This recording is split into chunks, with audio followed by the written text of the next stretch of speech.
what happened with you and Charleston White? Because you and Charleston White, I remember that y'all was cool at one point. Right. So could you break that down for Okay. my viewers and everybody Okay. so they ain't all over the place?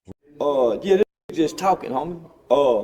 Just talking. Kunta ain't got fucking thing going. He talks smart till he starts talking.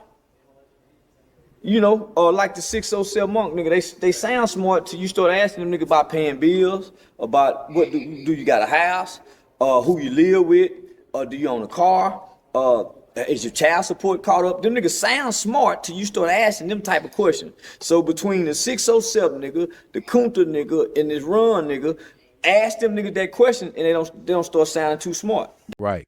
First of all, I've been knowing Charleston White since I was a kid. We have a history together, a childhood history together. Charleston White is a snitch, and he did tell on some people when we were kids. 16-year-old Charleston White took the stand and testified against his friend, Antoine Doolittle, who sat just a few feet from him and listened intently. He pulled the hammer back on the gun. And then what happened? He fired it. Doolittle is accused of gunning down 34-year-old Michael Levy of Irving. Levy attempted to stop Doolittle, White, and two other teenagers accused of shoplifting 3 sports jackets and a baseball cap from an Arlington mall in September of 1991. Witnesses say Levy pounded on their windshield until the teens threw the jackets out the car window. Then Doolittle supposedly shot him in the back as Levy walked away. White repeated the conversation he says he had with Doolittle after the shooting. I said, look, you shot him. What did he do? Started laughing. He was still, he went to juvenile for a little while, but the other dudes, they got sent up the creek. But, Charleston, he started out as an activist. He started out as somebody who cared about the community, and for that, I respected him. When I seen his efforts for going down there, speaking to City Hall, and all the stuff that he was doing that was pious and righteous, I had a respect for Charleston White. But then Charleston White, for some reason, he snapped. I don't know if people monitored his career, but at first, the part of his career, he meant good. He was trying to do the right thing. He was saying the right things. He was trying to deal with the right people. And then he had this, like he just signed a contract with the devil, basically, And he turned into this very disrespectful, almost demonic person when it comes to people's suffering and people's misery. So I became enraged. Excuse me. Because I'm a public moralist.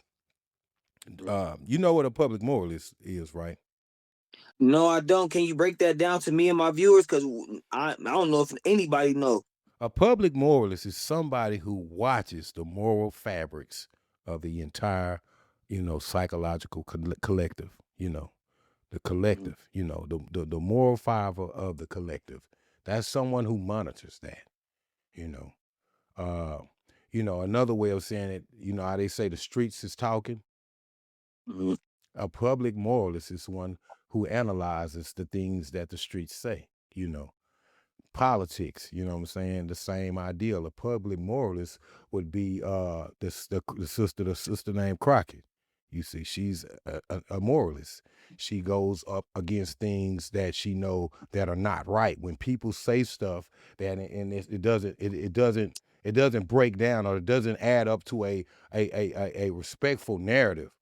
See, when Charleston started to twist his narrative and he began to insult our people, he began to speak down and speak about dead people and insult dead people. And he went to doing a lot of stuff that was just, it was preposterous. It was unbearing, for a public moralist to hear such buffoonery, to hear such, such an ignoramus, attempt at assassinating, you know what I'm saying, and desecrating our people, because he is an assassin. He's assassinated and desecrated our people. That's what he has done.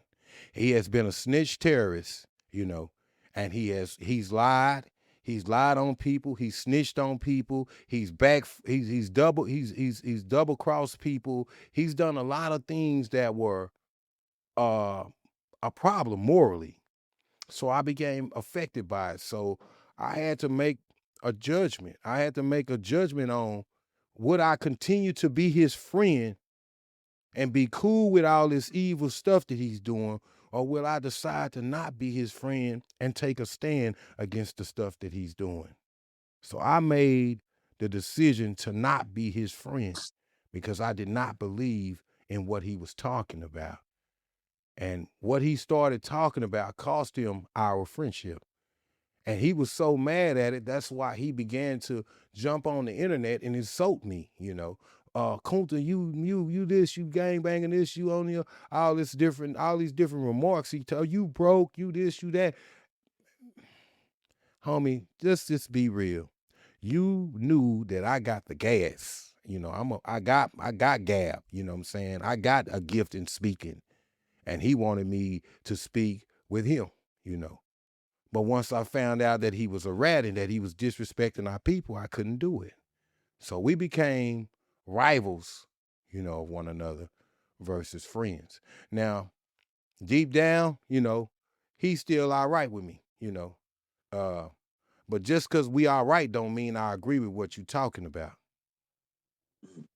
And just because I'm all right with you don't mean I'm going to support what the bullshit that you're doing, you see.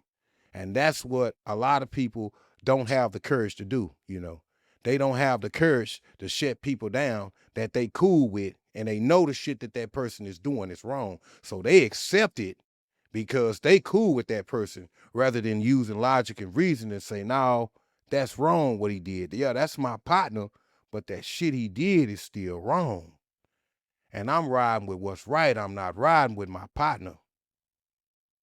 So that's where our conflict of interest came in, is that he was trying to trash us out, and I just couldn't stand it, as a man, beyond being a member of a set, being a member of a set, as a man, I was offended by what Charleston White was doing, and he's disrespected the Crips, the Bloods, he disrespected so many factors of what our people, what's going on with our people, that I he became incorrigible to me. I didn't want to talk to him no more. I wanted to talk shit to him to make him feel, to give him the mirror effect of the slimy shit that he was out here doing to our people, thinking that was cool and it was entertainment, you see.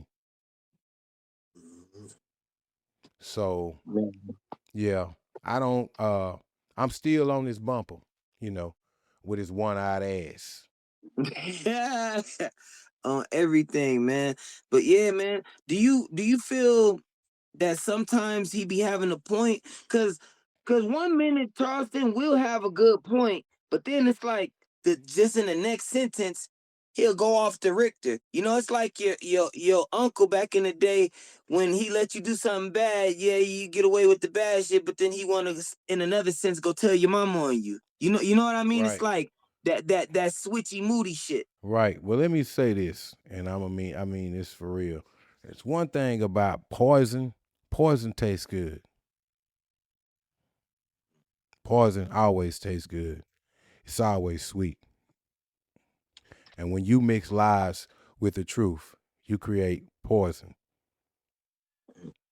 So it sounds good. He has a point.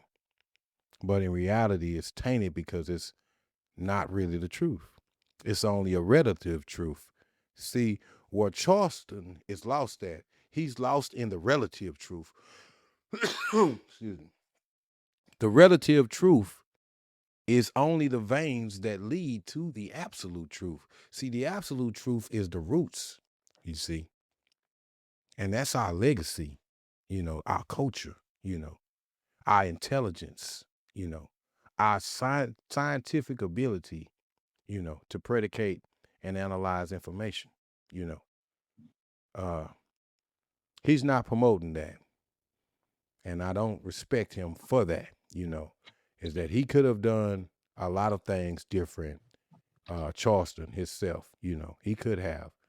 And he chose fame over hard work and due diligence and, sacrifice, uh, you know, when you sign a contract with the devil, his reward is instantaneous. You sign a contract with the creator, the reward is long suffering, you see.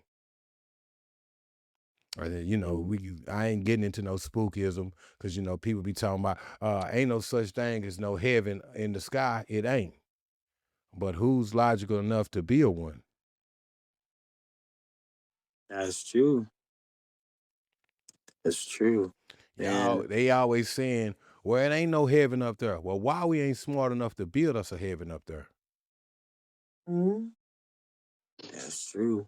And this Very is true. where me and Charleston at. Charleston, he got a lot of great ideas, and as soon as he stop all the riffraff, you know what I'm saying, and the BS, you know, he's gonna be a force to be reckoned with, you know what I'm saying, for sure. But right now, I think he's just enjoying himself because, you know, we all come from a background where we really never had shit. So once you get something, you go around, you run around, you do you have fun, you know, but then at the end of the day, when it's time to get serious, it's time to get serious. So my message to Charleston White, you know, is how serious are you really? Mhm.